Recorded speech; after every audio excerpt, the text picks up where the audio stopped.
Hello snowboarders of the internet, I'm your host Avran LeFeber, and in this video we're going to review the Wire Chase Series Snowboard. This board is available in three sizes, 154, 158, and 162.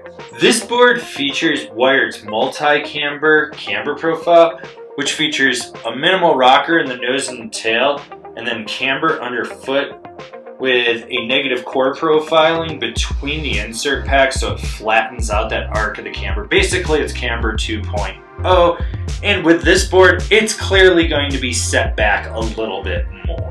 So it's directional Camber 2.0. I rode this board at Copper Mountain after the snowpocalypse, so there's like 2+ feet of fresh snow. It was a little heavier because there was more moisture content in it. It was slightly overcast, the wind was blowing a little bit, and I rode these with my K2 Indie bindings and my K2 Thraxis boots.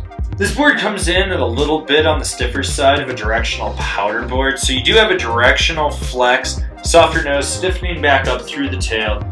Not really a lot of torsional flex, and that's where I think the rigidity and stiffness comes from. And this is one of those boards that's pretty much fucking unsinkable. I tried. I really tried.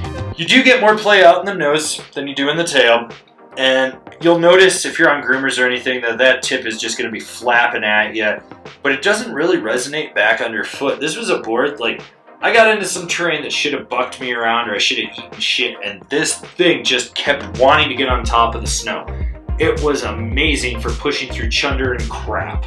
This board does have really close to a traditional camber feel. You're going to notice that right away.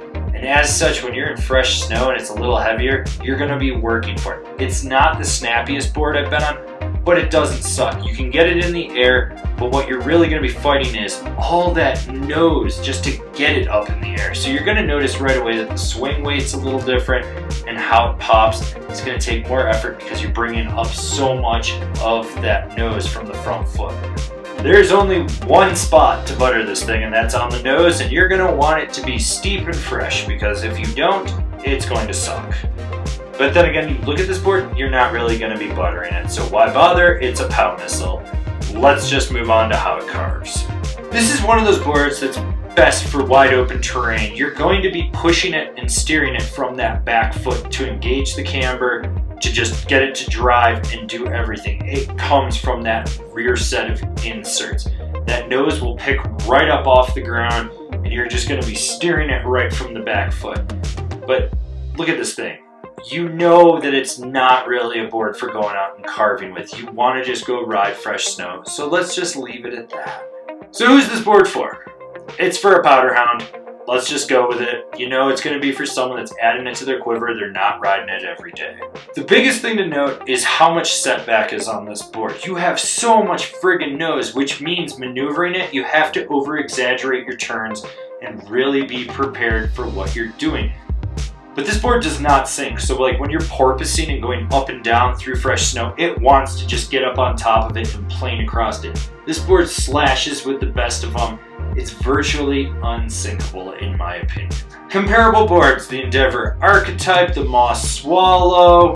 Put the Rosinal XV on that, even though it's got a solid tail, it's a little bit stiffer, it's still in that same spectrum. This has been my review of the Wire Chase series. Do you agree? Do you disagree? Are you going to buy one? Do you own one?